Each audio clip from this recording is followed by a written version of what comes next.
လက်လာပါတဲ့အထူးရွှေခြင်းနဲ့ငွေကြေးတွေဆင်ပြေခြင်းနဲ့တင်နေရဲ့အကျွေးတွေအမြန်ဆုံးကြည်ခြင်းနဲ့ဆိုင်ပွင့်ထားတဲ့လူတွေဆိုလို့ရှိရင်ဈေးရောင်းကောင်းခြင်းနဲ့ဈေးရောင်းဈေးဝယ်ကောင်းခြင်းနဲ့အခြေဆိုလို့ရှိရင်လည်းပိတ်ဆို့နေတဲ့ဆန်တွေအမြန်ဆုံးပွင့်နေတာဆိုလို့ရှိရင်လုပ်လို့ရမယ်ရေတံနည်းလင်းတစ်ခုပြောပြပေးမယ်အရန်လန့်ကောင်းတယ်အရန်နဲ့ထိရောက်တဲ့အတွက်ကြောင့်မို့လို့တေချာပေါက်လောက်လုပ်ပြီးတကြီးတော့ပို့ပြီးလုပ်စီရမလို့ပြအုံးရီတော့လိုအပ်တယ်အုံးတီးတလုံးဝယ်လိုက်အဲ့အုံးရီကိုကြီးလက်တော့ရပတ်ဒီမှာဆိုလို့ရှိရင်ရှားလွယ်ကူတယ်မြို့ပေါ်မှာဆိုလို့ရှိရင်တော့အုံးရီ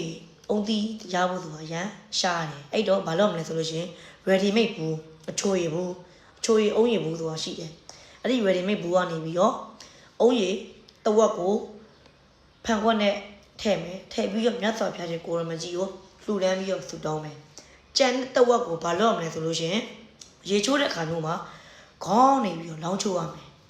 လောင်းချိုးတဲ့ခါမျိုးမှာပါဇက်ကနေပြီးတော့ပြောရမယ်ဥပမာကိုကကြာပရိသဆိုလို့ရှိရင်ကြာပရိသကောင်းစင်မှာရှိရဲ့ကျမ်းမာရင်လူမျိုးညငွေချင်းညစီးပွားညအားလုံးပြေပြောက်သွားပြီဆိုပြီးတော့ဖြည်းဖြည်းချင်းခေါင်းနေလောင်းချိုးရမယ်ပြီးတော့ပြီဆိုလို့ရှိရင်ဆက်ပြနဲ့ပြန်ပြီးခေါင်းလျှော့ပေးနောက်ရကြလို့ရှိရင်ဖះကိုကက်လူပူဆိုလှူဒန်းထားတဲ့အုံးရင်တဝက်ကိုစုံပြီးတော့ကိုကဖိုင်နေပါဖွင့်ထားတယ်ကုံရောင်းကုံစုံဆိုင်စတိုးဆိုင်ဖွင့်ထားတယ်ဆိုလို့ရှိရင်အဲ့ဒီအောင်ပတ်ဖြန်းပေးမဖွင့်ထားတဲ့လူဆိုလို့ရှိရင်အိမ်ရှိမျက်နှာဝက်ပတ်ဖြန်းပေးဒါမှမဟုတ်လို့ရှိရင်လည်းကိုပါကိုတဝက်ကိုပြန်ပြီးတော့တောက်ပေး